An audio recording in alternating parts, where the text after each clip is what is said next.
Well, I'm back after Thanksgiving. I hope those of you who celebrate that holiday enjoyed it, and everyone else had a nice weekend.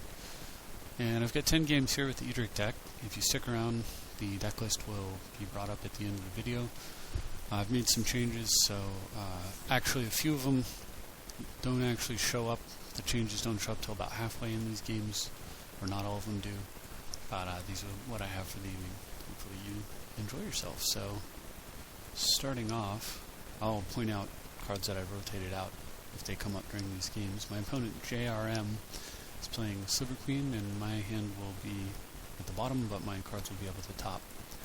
It looks like he won the dice roll, so he gets to preordain. I'm going to play through these somewhat quickly here.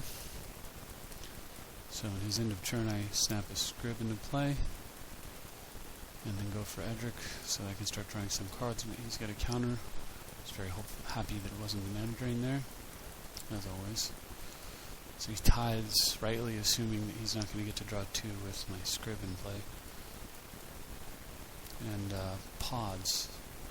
So this should be pretty good for him. Into a Stoneforge Mystic, getting sort of Feast and Famine. Definitely should be a problem, and it is. However, it's not necessarily game over, so what I do is I go ahead and clone his Stoneforge, and I go fetch myself a Sword of Feast and Famine. Now, the problem is I can't get white mana, do that quirky rule about not being able to do that in Commander. Since I'm not a white commander, it would make colorless, so I can't activate the Stoneforge. Kind of annoying. I wish that rule didn't apply if you controlled permanence of the appropriate color. But anyway, the other problem is I cannot equip the Stoneforge because it's an illusion, and if I try to target it with equipment, it will destroy itself. However, it does block pretty well. So if he plays a land and equips this and makes it a 3/5 pro green and black, I've got a chump. I'll lose a card from my hand. And if he doesn't have the mana, which it turns out he doesn't, then he has to cheat it into play and pod it away. So he pods it into a Trinket Mage. For not Soaring, but Crypt. I thought he'd just get Soaring, play it, and equip his sword. But he gets Crypt, and does not play it and equip his sword, which is a little bit odd here. I guess he's worried about the 3 damage. I'm going to minimize Silver Queen for now. But, not that it could have blocked or anything, since my guy's going to be pro-green in a moment. I'll minimize my commander as well. But, still, I would have thought that saving the mana for next turn would be more important than saving the damage. Anyway, so he's at 25 now. Looks like I hit a Garrick, which is pretty awesome. So play a Rayo, and move my sword over and untap my land. So from here what I've got is a Psionic Blast if I need it, a Forbid if I need it, and then I also have a green, or a blue flyer who, if you place Sword and Feast of Famine onto the bird, I can just block using a Rayo. If you put Sword of Feast of Famine onto the Trinket Mage, I can chump with the Stoneforge. So, gives me a moment, or, alternately, I can Psionic Blast. So we'll see what happens. Plays his Crypt, equips his bird, I'm fine with that, and pods away his Trinket Mage into Flame Tongue, and I'm not so fine with that, but there's nothing I can do about it. So, he then plays Sword of Fire and Ice, since he's going to get to untap all of his lands once he deals damage, or so he thinks. But I have Psionic Blast, and I get another turn, and he mentioned something about being greedy there, and yeah, wondering if he should have been greedy or not. The answer is no. However, I could see why he would, since Psionic Blast is not a frequently played card. So, my turn, I go ahead and transmute Muddle into Cyclonic Rift, equip my Scrib. I don't know if you see how this is going to work, but hit him for 3 in the air, taking another card away. And then, since I get all 5 mana back, which I used to transmute and equip with, I'm able to cast Sword using Garrick. Now the problem is that he's going to be able to play his Flame Tongue Kavu, and he can also play the Crypt for free. So if he plays his Flame Tongue, kills my Scrib, I can't put the sword on the Stoneforge. And if he has a Crypt and an artifact, or and a land, he'll be able to play his one of his swords as well. So that is a bit of a problem for me, but I figured it was worth it because it still sets him back a decent bit. Instead he goes for bribery, so we'll see how this changes things when I get hit with my own Drastodon. Killing Edric, sword, and tower, which I think was greedy. He should have hit his own crit most likely, although he's just complaining about having not enough mana, so maybe that's why he didn't. I don't know. At least he was smart and didn't try to hit a tropical island, because I could have picked up a script. So I peel a Origin Scroll right off the top, and Scroll goes and fetches me a Snap, and Snap says, put Drastodon back into my hand. I'm able to mash him for a ton of damage. And then using Scrib Tricks, I even have enough mana to cast a Forbid. He's at 9 life, 6 life now. Attempt to forbid his Flame Tongue, and he does have a mana drain this time, but the best he can probably do here is play a sword. So he does, yep. And that is not going to get her done when he's at 5 life. Squash. So I don't usually win with damage, I usually win with scoops. But that was a pretty cool game. Anyway, this game here, we'll have to pick it up to get through all these. Playing against Nin, Pain Artist. I have a hand of 7 lands and almost kept it just because Cavernous Souls against a deck like this is usually pretty good, but no, I'm not going to keep a hand like that. So I mulligan. I'm going second. He's got a first turn Mana Vault, but I do have an Arbor Elf. He's got Chalice Contagion Clasp. Horrible for me. So I get down my counter spell and pass. This time I decide I'm going to develop with the Trinket Mage that I drew. I'll try to disrupt. Plays Triskelion. Oh my gosh, so bad for me.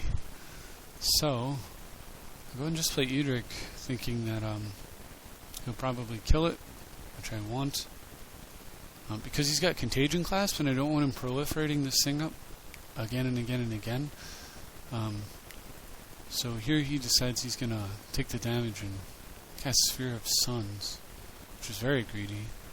I was hoping to run him out of counters on this before he proliferated at all anymore, but he uses the mana to play Sphere of Suns with that greedy play, and lucky him, plays a Lightning Greaves and Triskelion right in time for me to draw Sower of Temptation.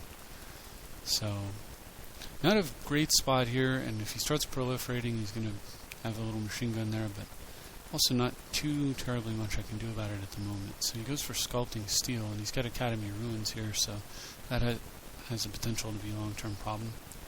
I attempt to Unified Will it because... So what I want to have happen is I want him to do exactly what's about to have happen. Kill my Dryad Arbor, because Unified Will won't counter the spell if I don't have more creatures in him. But if this has no more counters on it, then Contagion Clasp is, very good with Chalice and Sphere out, but not nowhere near the scary threat that it was before. So I'm willing to trade a Unified Will for basically recurring Triskelion Pump. And so I go ahead and counter Sculpting Steel anyway. And he just plays Golem Foundry, so now he's going to be able to produce 3/3 golems. So this is a very odd Nin deck. It's basically a mono-brown deck that just happens to be using a blue-red commander, apparently. And the best one. So I decide what I'm going to do is regrow my counterspell and say go. I've got mana drain and counter. What I'm looking for here is a land, so I can play a land and cast Edric, and still have a counter mana up. And I figure the way to do that is, since I top deck the mana drain, it's going to be to cast mana drain. And he's now down to using ruins on his clone, which does put a counter on his Golem Foundry because it happens whenever he casts. But it also gives me a lot of time, and he's got one other card in hand, unknown card. So I decide, I can't counter there because, I didn't want a mana drain there because the problem is not that I don't have enough mana to counter and play Edric exactly, it's that I need another blue or green manas. So I wasn't ready to just mana drain and then feel like and put myself under pressure to cast a spell this turn without land to go with the counter, so I just passed for the turn. He goes for more. Decides he's going to untap Mana Vault and does not recur his Triskelion there. I still don't draw a land. So this time he plays Tumble Magnet, which is a kind of icy manipulator. It only does artifacts or creatures, and can only do it 3 times. More though if he proliferates, I suppose. So upkeep he taps Crypt, makes sense to me. Still have not drawn mana. And proliferates, which is going to add counters to his Chalice. So he's going to be getting a lot of mana, and his Golem Founder, which means he can start producing golems very quickly. But at least he doesn't have a machine gun over here. So, and also his Tumble Magnet he's going to be able to use pretty much indefinitely. Fortunately he drew like 2 non-mana producing lands. This is crap. This is actually useful if I were to play the Edric and attacked into his 1/1, he could just maze it. So that was the other reason why I was holding off on the Edric plan. Because I want him to come down and mean something. So I finally get some land, and for whatever reason he doesn't tap my Crypt until my main phase, but my combat step, I don't care. So I get Raphaelos down, and he adds even more counters to his stuff, and recurs a Sculpting Steel. So now he's able to cast Sculpting Steel, and I feel like I've got to counter a Triskelion, so I do. And he fabricates for Unwinding Clock. Of all the things you could get, just kind of crap there. So I sigh a big sigh of relief seeing that. He taps for Fells, which makes sense because if I draw a forest, he'll produce more than Crypt, and besides, he's green mana versus colorless. But it is okay. I now have hardcast Fat Stack, and he comes down and says, "Chomp on no more freaking Sculpting Steel recursions, no Everflowing Chalice for 4, and I cut out an island too." So you'd think I'd kill like Sphere or whatever, but I know that by nerfing his mana this way, so his mana vault's stuck, he's down to just the 1 blue and the Sphere only has 2 more uses without Contagion Clasp. Sphere only has 2 more uses before it's done, so this sets him down to just 1 mana, 2 mana over time, and that's it. It does give him a lot of beaters, but I feel like this was the right play. Now he drew a land there, so he's up to 2 mana plus 1. But still not enough to untap the vault. And I draw Muddle, so huge. And for whatever reason he misses the Tumble Magnet play, so play Drained Hermit to protect my life total now. And then go ahead and convert into Cyclonic Rift.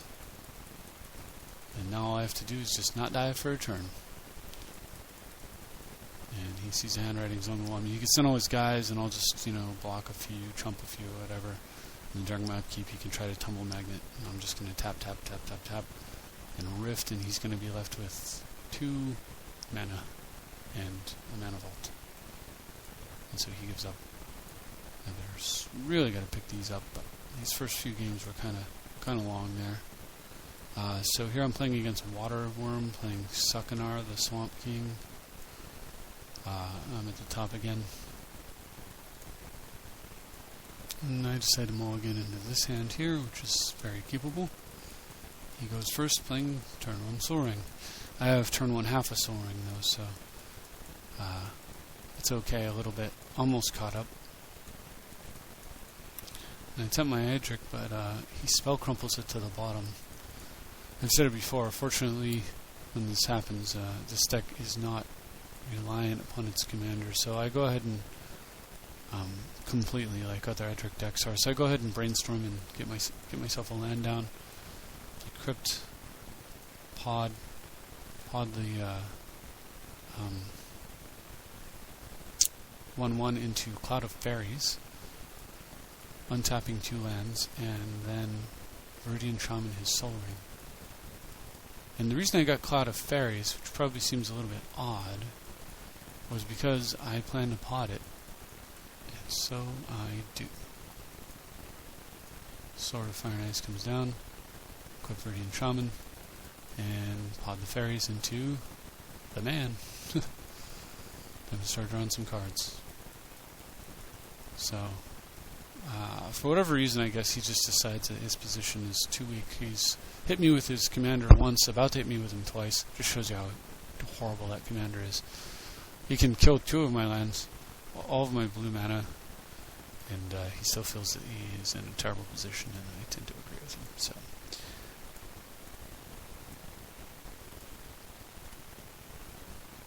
this guy here, Send Triplet Sky, playing against Edric. I seem to recall this went fast.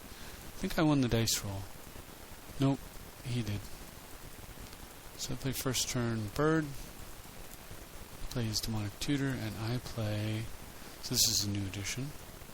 I play turn 2 Mana Vault, land of course. Arreo, that's my second spell. Revoker, I named just Necropotence, because I mean, what's the best thing he could possibly put into play in a black deck? Probably Necro.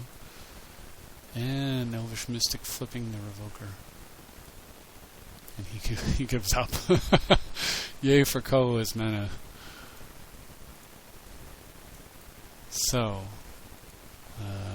this game here, 1397 minion, who eventually I blocked because he just kept joining my games and giving up like with no, after 0 effort. Yeah, this is one of them. He dies, but obviously smoking hot hand there. So here I'm playing against a buddy, Wrath of God, and I finally win a dice roll. And have a Soul Ring. I get to be the first turn Soul Ring guy, so I keep this hand, I think. A little risky if I don't draw a land. Oh, I lied. Alright, well I am going second with the Soul Ring. Anyway, a little risky if I didn't... If he had an answer for Soul Ring there. But now we're good. So I go ahead and trinket into Crypt into Map into Simic, so I can hit my land drop next turn, and that gives me 3 Soul Rings in play, one of which produces 2 colors, basically.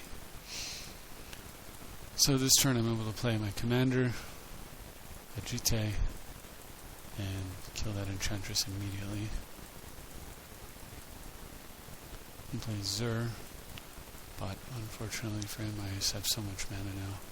Garruk comes down, Tez comes down, Fetch Shackles, take his Zur, smack, draw a couple more cards. And he tries to save himself with Chromat, but not happening. So I make it a 4/4. I draw a Tree Speaker, use some colorless mana, and blast it with Sonic Blast. Swing, batter. Get myself a Sylvan Library, draw 3 more cards. I mean, it's just ridiculous. Completely ridiculous. And are we gonna glitch?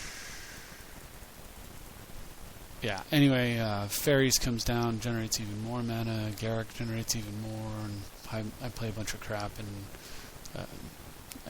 I don't remember what happens. I might have got a Winter Orb or something. Whatever, he gives up. It was obviously over. So, stupid glitches. 17 minutes in. So, 4 games to go, including this one. Playing against Crowley in his Rico of 2 Reflections deck. And I get to go first, and I have better than Soul Ring. I have Mana Crypt. So turn 1 Bloom Tender comes down, he gets first turn Soul Ring Sphere, and I get turn 2 Edric, and I decide what I'm going to do is just swing and get myself a card instead of holding a counter. That way if he sweeps I can just play land Edric go, potentially. Instead he plays Flame Tongue. Kind of sucks, but so okay. And I draw a Mana Drain, which I wouldn't have drawn, would have been 1 card further down if I hadn't done that. So I then play a land and fetch Arbor and cast myself a Elf. Arbor, of course, summoning sick, but I can use it with opposition right away, so he spends his turn collecting some mana and putting it into play. But we're going to glitch out. Yeah, alright, anyway, he plays a land. It's the green-blue, look at the top card, scry 1 land, comes in play tapped. I don't know, it hits me, or no, he doesn't hit me because he doesn't want me to draw, and then my turn, whatever, with the flip, I draw another creature, I think. Anyway, on my turn I cast Edric, Arbor Elf, play a Simic Growth Chamber, tap him down, and then he gives up shortly after that. I think at some point I drew something more powerful, but opposition completely dominates that game and it's over. So then I'm playing against Uber Smiley with his mono green Azuri Renegade deck, and I have another Mana Crypt draw, so I keep and ramp out a first turn Bloom Tender, just like the last game. Kind of funny. So turn 2, get Cradle, Edric and GT down. My mana didn't quite work out right to be able to play both Edric and Archdruid, which I would have wanted to play, and I probably could have played the Archdruid instead. I could have tapped Bloom Tender, Trop, Crypt, play the Archdruid with one floating, tap the Cradle, and cast maybe Metamorph on the Archdruid. That might have been a better play actually, now that I think about it. In fact, that would have been, double Archdruid would have been the right call there. Then untap, and then from there I've got everything I need to win, but it's fine. He gives up. Mono green elves had no answer for GT and dies. So now I'm playing against mono green. Azusa lost but sucking. I decided to keep a somewhat sketchy hand, but pretty much as long as he doesn't get Soul Ring or Crypt, I've got mana drain before he can get his Azusa on board. And hopefully I'll draw something between now and then. If I don't, I can Remand, Leak, and Drain. And I have just so much time between that and Strip Mine. 3 turns is a really long time. And I'm going first, so actually even if he draws Soul Ring, I'm fine. But not if he draws Mana Crypt. So he gets down to Azusa and ramps into a Fauna Shaman. And I just have to pass the turn. And then he goes for Harmonize, and I mana drain it, so I've got mana for Tez. Gets 2 more lands down. So I play Tez, and I'm thinking, how can I keep Tezzeret alive? The Strip Mine will take care of Stalking Stones, but what about this Fauna Shaman? So I decided to do is Tezzeret for 2. And I get Revoker, and I name Fauna Shaman. So that way, I thought about possibly naming Mana Crypt, which is one of the cool things about Revoker. I can actually name Artifact Mana, but for one thing I might like to get the Mana Crypt with Tezzeret, and for another, he could just draw whatever and then Fauna Shaman into Acidic Slime or something and kill my Revoker. But this way, he only has 1 card in his hand. He's going to draw 1, and this way he has to top deck actual spells. He can't just draw, bullshit and then go get a spell.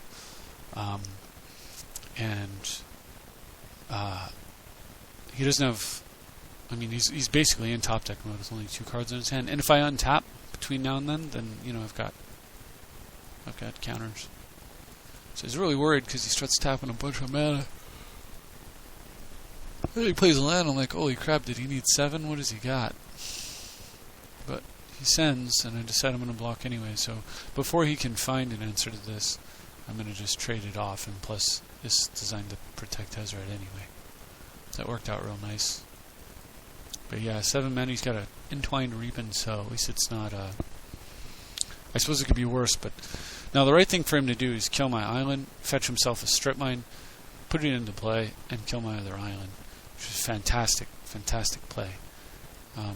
But he doesn't make that play. He goes and gets Eye of Eugen, and I do understand what his thinking was here.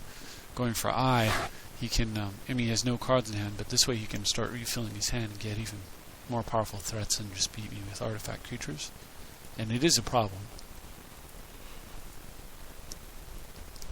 So I draw, play Homeward Path, and pass. Don't know why I didn't play Hinterland Harbor there. Anyway, and then I +1 Tezzeret instead of fetching my own Crypt, because I'm going to have him attack it, but I want to actually try to deal with this with just a blocker or something. But first I have to deal with this. So this turn I play Mana Crypt. Oh, we're going to glitch out again. God dang these games and their stupid glitches.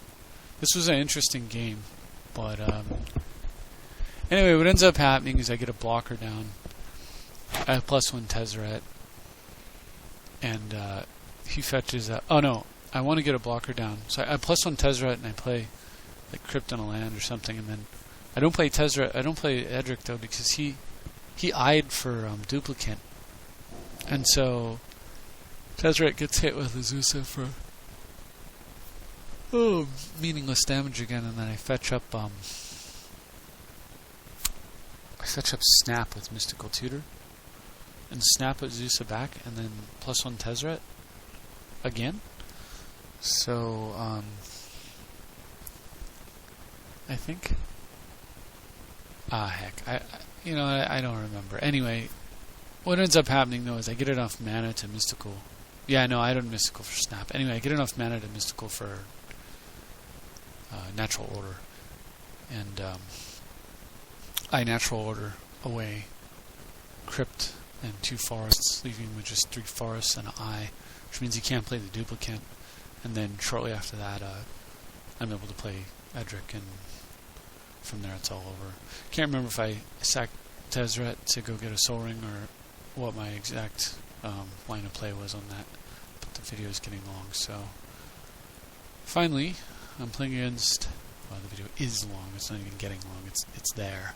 So I'm playing against Grandpa Ewok, and he's playing Varls the Scar Striped, and I've got this hand here, which is not a keeper.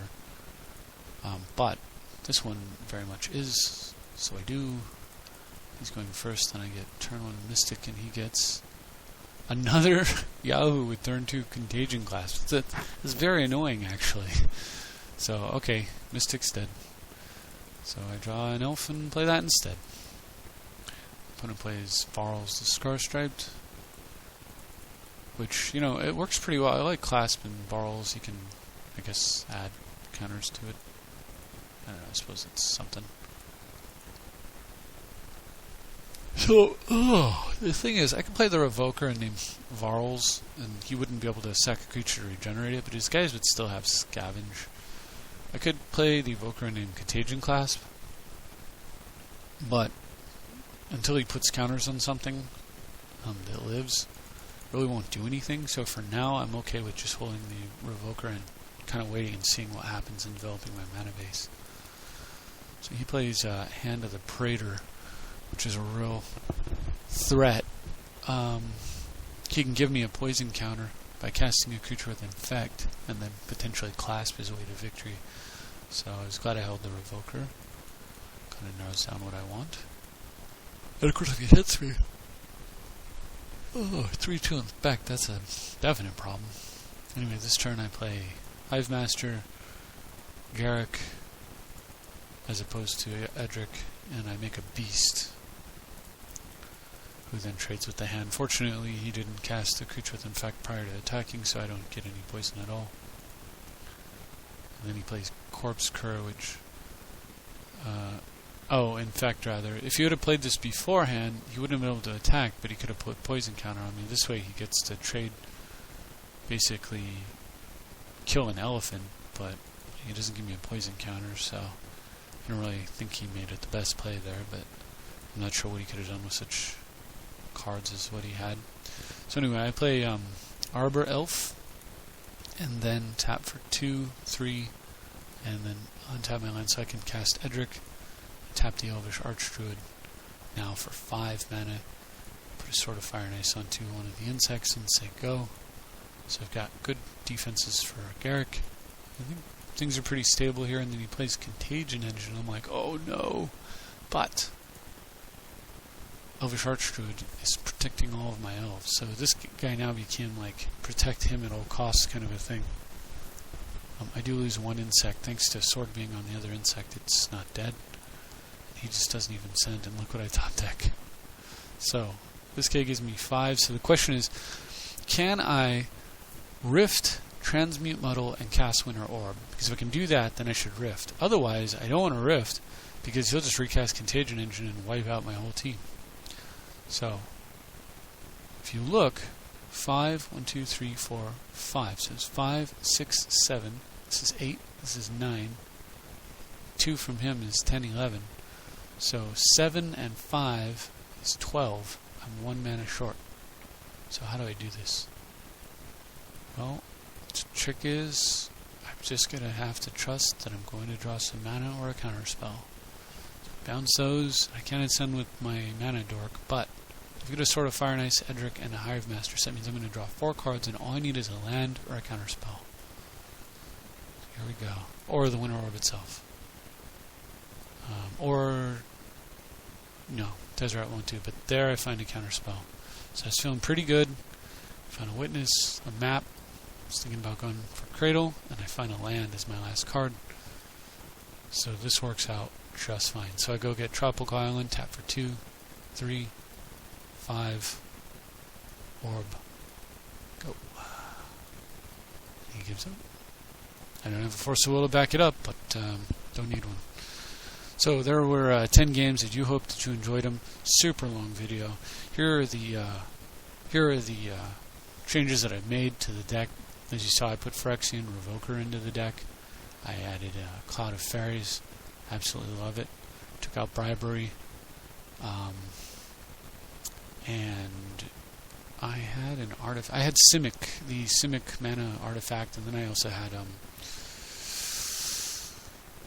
Chrome Mox in here. I took those out. I took the Simic out and made it a Chrome Mox, and then I took Chrome Mox and made it Revoker. What I like about the Revoker is that you can fetch it with Tezzeret or Pod, and it'll shut off mana sources as well as things like, Karns and Swords of whatever, You can play a Revoker if your opponent has Umezawa's Jitte. No matter how many counters it has, you can play the Revoker and they can't kill it. It just comes down and shuts the Jitte off. Yes, it'll shut off cards that I might try with the same name, like if I drew my own Jitte in such a situation, but obviously I would be very willing for that to happen. But the other thing I like about it is, well, it's a colorless creature. Puts me up to 32 creatures. I do have a lot of colorless sources now, with Cavern of Souls, potentially Homeward Path and such. But it also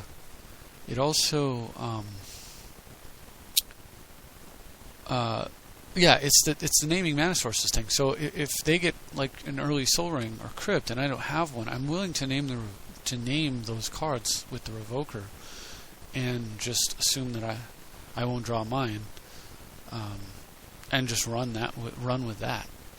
And I think that's pretty awesome.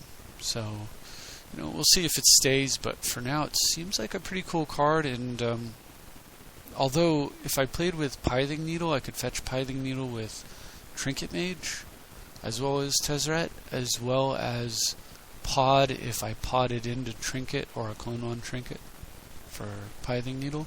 So a slightly higher number of ways to go get it. It doesn't name mana sources, and it doesn't attack. And this is ultimately a deck that wants to be attacking, so I figured Revoker's probably the better card. And although it says non-land, so Pithing Needle can shut down sack lands, Revoker cannot. If you think Pithing Needle's better, you should go with that. Or if you think none of them belong, then fill in your own. Maybe go with Chrome Mox or whatever. So anyway, that's it. Thank you for watching, and I will see you next time.